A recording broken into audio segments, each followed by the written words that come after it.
Well, I am so excited to be with you today. I think what an inspirational beginning with Louie's images, art and activism, and then Jean challenging us with such a cogent state of play across the world and ending with a really hopeful theme. We are obviously meeting in challenging times. If you do this work protecting people and planet, there is so much we're challenged by across the world and in our own country. I've spent most of the last month working to convince our leaders in Congress to reject a proposal to sell off our public lands, like the national forests that I hiked in this morning. So we need to acknowledge the challenges we face, but we need to also build momentum by recognizing what's happening across our country and our world that's inspiring and hope-giving. Earlier this week, the New York Times had an article on the front page with a beautiful image of Native American young people kayaking down the river.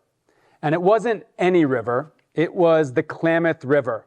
After 20 years of tribally driven leadership, something that almost never happens in the world happened. 4 defunct dams were removed, and the largest river restoration project in American history got completed last September. It's an amazing project.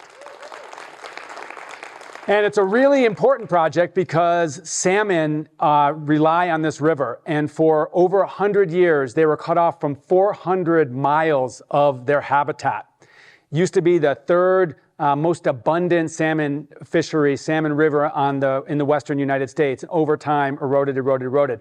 Well, biologists said they didn't know, given that there hadn't been a restoration this large in American history, but they thought it would take salmon 3 to 5 years to come back and really repopulate that river if they would repopulate at all. Do you know how long it took? 10 days. Swear to you, 6,000 fish were monitored going through that first stretch of the river that was opened up by the first dam 10 days after river restoration was complete. And it was 10 weeks later that a salmon was identified in the highest reaches of the habitat. So we know amazing things are possible, and we know and we have to provide hope to so many who are discouraged or paralyzed. But we have to do more than that. This can't just be random acts of conservation or goodness. We need to be focused. We need to be organized. And I call it hope with an action plan. So what I want to share today is our story in California with one government that's been focused on these issues for a very long time. And I don't come here saying to you that California is doing it all right. We're making a lot of mistakes and we learn along the way. But I can tell you a story about a government and a set of leaders that are working to do what we need to in our state, which we think can provide a model to the rest of the world. So let me start out by saying something you probably know. Some of you might be from California, or if you watch TV, you know California is on the front lines of so many challenges driven by climate change. We've had 2 millennial droughts in the last 15 years. They're called millennial droughts because they're only supposed to happen every 1,000 years. We've had catastrophic wildfires we never thought were possible. 7% of our very large state impacted. We've had the longest, hottest heat wave in our region's history, and we've had some of the worst flooding. We experienced our driest 3 years in the state's history, followed 2 months later by our wettest 3 weeks in the state's history. This is not unique to California. Mediterranean climates are experiencing this around the world. So everywhere experiences it a little bit different, but we're definitely on the front lines. And I can also say California has been on the front lines of environmental policy making, tackling climate change for quite a long time. It was over almost 20 years ago, California was one of the first governments to put a state law into effect to require reduction of carbon pollution. It was called Assembly Bill 32. And it required that a certain pollution reduction target be met by 2020. And we collectively met that early, 3 years early, 2017 in fact. And other targets that have been set, including our renewable energy targets and our electric transportation targets, are being met. You may not know that California, which is represents the 4th largest economy in the world, is measured by GDP, is 2/3 of the energy that runs our entire state, our community and industry, is clean energy right now. And we are on a pathway in the next 20 years to get to 100% clean energy. The average Californian uses less energy, a third less energy than the average American because of energy efficiency standards that some very forward-thinking folks put in place decades ago. So there's all sorts of things that we got right. But I can tell you one thing we didn't get right, and we're now redressing that, is the central theme of this conference, and that is nature, the role that nature plays in our climate action.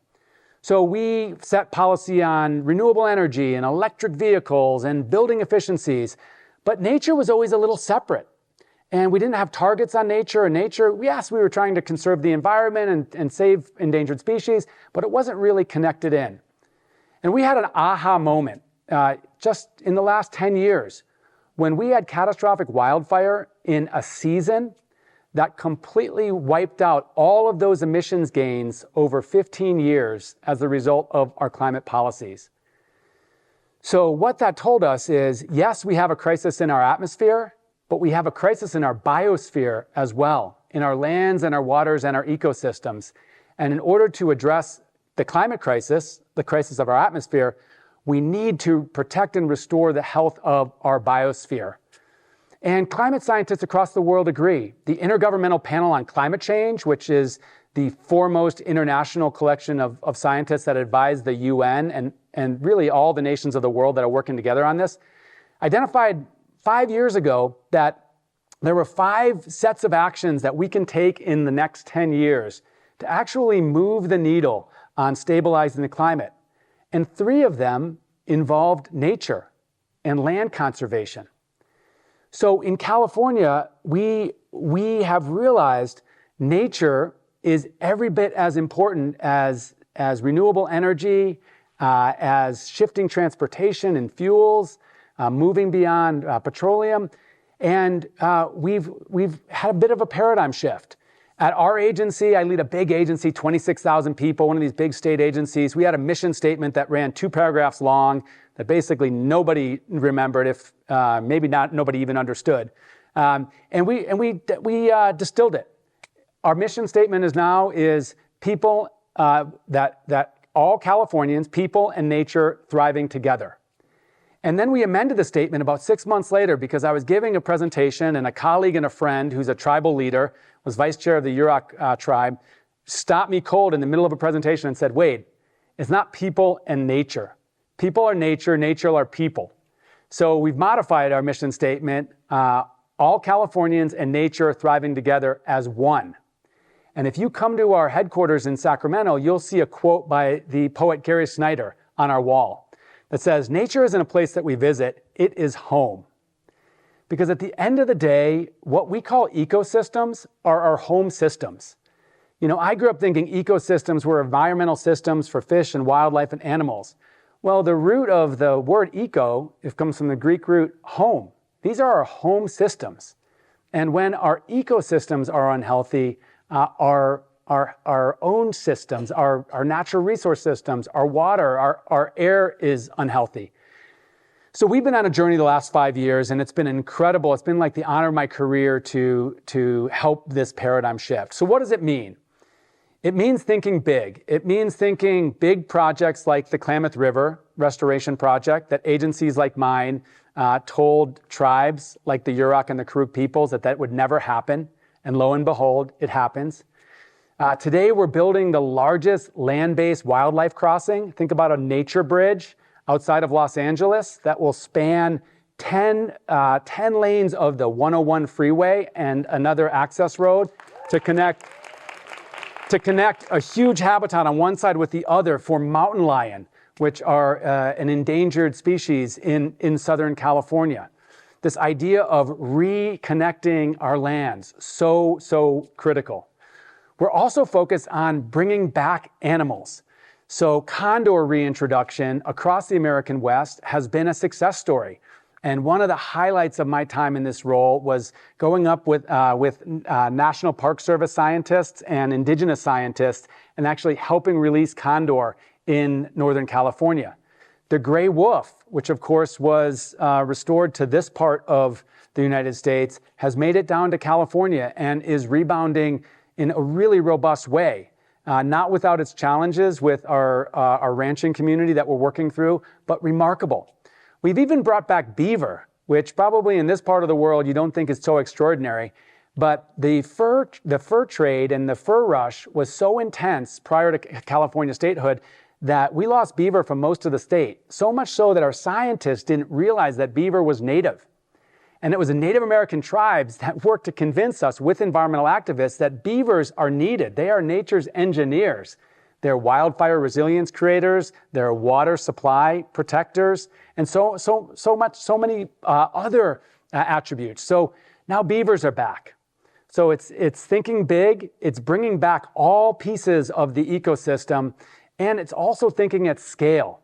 I'm wearing a coat this trip that has a 30x30, 30 by 30 on it. And you might not know what that is, but I want to inspire you with this fact, which is almost every government in the world has signed on to a UN agreement, a compact, to work to preserve, protect, and restore 30% of planet Earth by 2030. And yes, that's a very ambitious goal. And yes, there are countries that probably sign on the dotted line and aren't doing much about it. California took it really seriously, and our 30 by 30 movement is really the animating framework that's driving conservation across California. And over the last couple of years alone, we've added 1.5 million acres to conserved and protected lands across California. And it also includes our coastal waters, which are from the beach to 3 miles off the beach, which we're focused on protecting 30% of. We have a marine protected area network, a network of 124 underwater protected parks, which are a global model, but we're working to build on that, ultimately to that 30%. So I'm really excited with what's happening in California, and I'll tell you that while we're making progress, it does involve, I used this word before, a paradigm shift. A paradigm shift means essentially changing our thinking. And I'll tell you this, I'm proud of a lot that we're doing, but the proudest thing I can say is, or that I'm proud about, is our work with California Native American tribes. So 3 months after Governor Newsom took office, and he's been the guiding light on all of these policies. I ultimately am not able to do any of this with my colleagues without his strong direction. 3 months into office, he did what no other governor had done in California's 175-year history. He invited tribal leaders to Sacramento, and he issued an unconditional apology on behalf of the state of California for historic wrongs. And sitting under a beautiful centennial oak tree at the site of the future Native American Heritage Center, which is a partnership with tribes, he read the inaugural speech of California's first governor that put a financial bounty on the killing of Native women and children. Literally state-sanctioned genocide to found the California Republic 175 years ago. And it was easily the most impactful day of my career, but we knew that, and tribal leaders told us, if that was all that happened, yes, symbolically important, but not nearly enough. So we've worked to shift our conservation into a model of tribally led conservation. What does that mean? It means land back or ancestral land return wherever we can do it. We've spent $107 million of state funding helping tribes get ancestral land returned to conserve it. And to date, we've been able to help tribes rematriate over 100,000 acres of ancestral land. We have, thank you, I've got enthusiastic supporters here, thank you. We've also stepped back and said, for state lands, California runs the largest state park system in the country, 280 state parks, 1.6 million acres of land. And we've got a really visionary leadership of the state park system. And so when Governor Newsom took office, there was exactly no state parks that had agreements between tribes and their state park department to co-steward those lands. And fast forward 6 years, now 56% of those 1.6 million acres of land are under co-stewardship agreements with tribes. We're also learning, and remarkably, it's remarkable that we have to learn, but to learn from tribes on traditional ecological knowledge. These are traditional practices that Indigenous communities have been practicing for thousands of years in California that we now are desperately focused on returning to help restore the health of our land. Prescribed fire is a great example. When California was founded and over the decades, my agency outlawed the practice of low-level controlled burns. And Native people were arrested. In fact, that tribal leader that I told you stopped to correct the mission statement, his cousins still have felony arrests on their record for putting together this prescribed fire. Well, we've stepped back and with a lot of humility, we've asked to be taught and to learn from these Native leaders on their practices. And it's been a game changer. I can't tell you how many times I've been out there with a PhD biologist and a tribal elder where that Western science-trained scientist is blown away by the depth and breadth of that tribal elder's knowledge of the biology. So tribal leadership, another paradigm shift is what we call cutting the green tape. We do things too slowly for the pace of change that we know we need to move at. So in California, it was taking too long and it was too expensive to put in these restoration projects. Fully a third of a project's budget was on the planning and permitting for something like stream restoration or seasonal floodplain restoration. So we've shifted that, and it's all about streamlining. And you hear a lot about that in the media, but I'll say, and our governor is very clear, we have to move faster, whether it's build more housing, build more clean energy, get more restoration. We need to put that in place. And the last part of the paradigm shift, and it's appropriate, certainly this year, is not wait for our federal leaders.